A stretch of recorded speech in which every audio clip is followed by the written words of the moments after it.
Salut à tous, aujourd'hui on vous parle d'une bande de 4 potes qui sont unis par l'amour de la musique. Et ils vont se retrouver tous ensemble 15 ans après, et ça va donner... Une histoire d'homme de Zep dont on vous parle tout de suite plus en détail.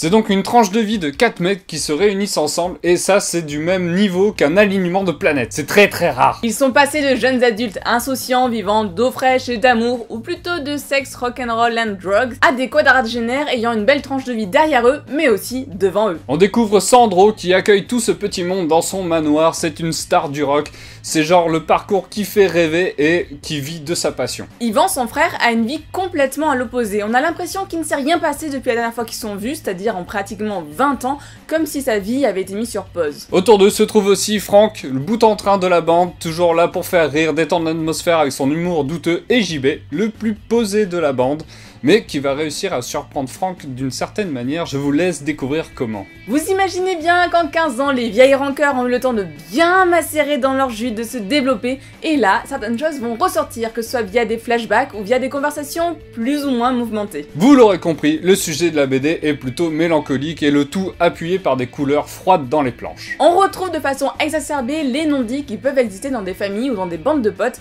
et pourtant on sent que ce qui unit tous ces individus, c'est quelque chose de vachement fort. C'était une lecture totalement différente de BD que je pouvais lire habituellement, et franchement, c'était un gros kiff, j'ai adoré cette ambiance, cette bande de potes, j'ai aimé tout ça, donc lisez-le. Oui, pareil, pour moi ça a été un bel album qui a su se frayer un petit chemin dans mon cœur. C'est plein d'émotions, c'est plutôt beau, même si c'est mélancolique au début, au final la fin est plutôt... Positive. Voilà, elle est plutôt positive, j'allais dire mignonne, mais positive c'est pas mal. Et à noter que l'objet livre en lui-même est aussi de très bonne qualité, les pages sont assez épaisses, le papier est texturé, enfin c'est vraiment sympa. Merci à tous d'avoir suivi cette vidéo, si vous avez lu cette BD, n'hésitez pas à nous le dire en commentaire. Si vous avez aimé aussi la vidéo, n'hésitez pas à nous laisser des pouces bleus, à la partager, n'hésitez pas aussi à vous abonner parce que de nouvelles vidéos arrivent très vite. A très bientôt, bisous. On se retrouve... En vidant, vivant. Ah putain.